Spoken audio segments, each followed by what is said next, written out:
Hi అండి, నేను మీ Lata all in one. ఈరోజు టూత్పిక్ చికెన్ చేస్తున్నా. బోన్లెస్ చికెన్ని చిన్న చిన్న పీసెస్ కింద చేసుకుని ఆనియన్ ఇంకా క్యాప్సికమ్ తీసుకోవాలి. మిక్సింగ్ బౌల్లోకి చికెన్, 1 టీ స్పూన్ అల్లం వెల్లుల్లి పేస్ట్, నిమ్మరసం, రుచికి సరిపడే సాల్ట్, 1/2 టీ స్పూన్ పసుపు, 1 టీ స్పూన్ కారం, 1 teaspoon chicken masala, 1 teaspoon ధనియాల పొడి, అలాగే 1 టీ స్పూన్ శనగపిండి, అలాగే 1 టీ స్పూన్ పెరుగు వేసుకుని ఒకసారి బాగా కలుపుకుందాం. ఇందులోకి చిటికెడు రెడ్ ఫుడ్ కలర్ ఆప్షనల్ మాత్రమే వేసుకోవాలి.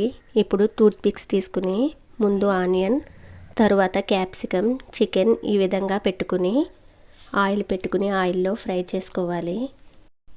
ఈ టూత్పిక్ చికెన్ని సాస్తో తింటే బాగుంటుంది. వీడియోకి లైక్ చేయండి. కొత్తగా చూస్తున్న వాళ్ళు సబ్స్క్రైబ్ చేసుకోండి. Thanks for watching.